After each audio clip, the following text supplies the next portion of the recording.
તો સાહેબ બધા ટેન્શનમાં, શિક્ષકનો જીવ છે. શિક્ષકની તમને એક વાત કહું, વાંધો નથી દેવાભાઈ, લંબા છે તો વાંધો નથી ને ભાઈ, તમને બધા વાંધો નથી ને? જરાય નહીં.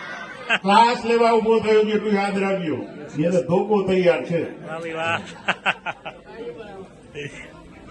સાહેબ ટેન્શનમાં, શું કરવું? શિક્ષકનો જીવ છે ભાઈ, અને શિક્ષકનો જીવ છે. શિક્ષકની વાત કરું, દીકરી ગાય અને શિક્ષક દોરે તો જાય, એટલે ટેન્શનમાં જ હોય.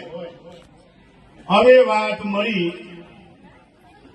કે સાહેબ સહેલો શું કરે, તમારો ગુગો ધારાસભ્ય થઈ ગયો છે, એના જોડે જો કામ થઈ જશે તમારું. સાહેબ ગુગા જોડે ગયા, ગુગો આવીને પગે પડ્યો, ચરણ સ્પર્શ કરે. બોલો બોલો સાહેબ શું કામ છે? કે આવું છે. સાહેબ અહીંયા ચા પાણી કરો, જમો, જમીને જોડે તમારું કામ થઈ જશે. અને કામ થઈ ગયું. કહેવાનો મતલબ શું છે કે ગુગા અને સહેલાની અંદર ડિફરન્સ શું છે, તફાવત શું પડ્યું? શિક્ષક એક, ભણાવવાનું એક, સમય એક, ભણવાના સાહિત્યનો રસ્તો એક. પણ આવું કેમ? કારણ કે સાહેબ સહેલાને વધારે પડતું આદર આપતા હતા ને પ્રેમ કરતા હતા, એટલે સહેલાની અંદર હવા ભરી હતી. અને ગુગાને માર પડતો હતો ને, અને ગુગાને થયું કે સાહેબે માર્યા ના બને ત્યારે આપણે ગળતું થયું, ત્યારે આપણે આટલે પહોંચ્યા.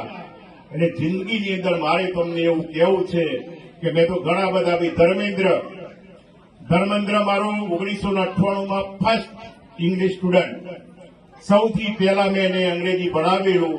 અને એનો કાશ્મીરથી ફોન આવેલો કે સાહેબ શું કરો? કોણ? કે ધર્મેન્દ્ર. બરાબર યાદ ના, ફરી મેં યાદ કર્યું. અચ્છા. તો એ ત્યાં કમાન્ડોમાં આવ્યો.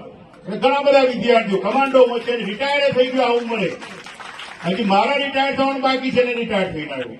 અને એને અભિનંદન ફરીથી આપું કે તલાટીની અંદર પરીક્ષા પાસ કરી, પછી ફરી ગવર્મેન્ટ એને છૂટતી નથી ભાઈ, તો ફરીથી ગવર્મેન્ટમાં નોકરી લાગ્યો. તો આવા રતનો જયારે આપણી આ સંસ્થાની માટીમાંથી પેદા થતા હોય ત્યારે માલજીભાઈ સાહેબનું ઋણ અદા કરવા માટે આપણે કંઈક તો અહીંયા એના માટે કરવું પડે ને કરવું પડે.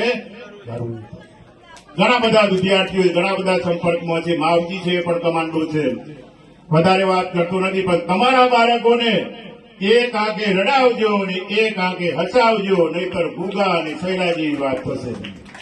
બરાબર? છોકરું માગે, મોબાઈલ માગે ના આપો.